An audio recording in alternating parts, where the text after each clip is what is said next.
क्या आप लोग एक दूसरे को जानते हैं? मतलब आप दोनों पहले कहाँ मिले? कोई मुलाकात नहीं हुई है बेटी। जिस आदमी से मैं टकरा गया था और जिसने झगड़ा किया था वो यही है।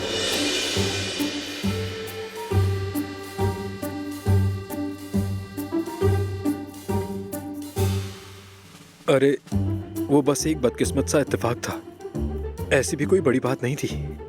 उम्मीद करता हूँ आप बेहतर होंगे। बेहतर हूँ या नहीं ये वक्त बताएगा।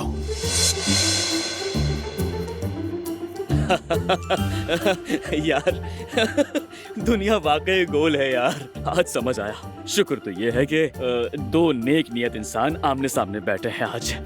सही कहा ना? जी बिल्कुल। शुक्र है कि मैं एक उम्र रसीदा आदमी हूँ, इसीलिए बात आगे नहीं बढ़ी, वरना पता नहीं मेरे साथ क्या हो जाता उस दिन। क्या हो जाता किनान मेरी जान? बस एक छोटी सी बहस ही तो थी।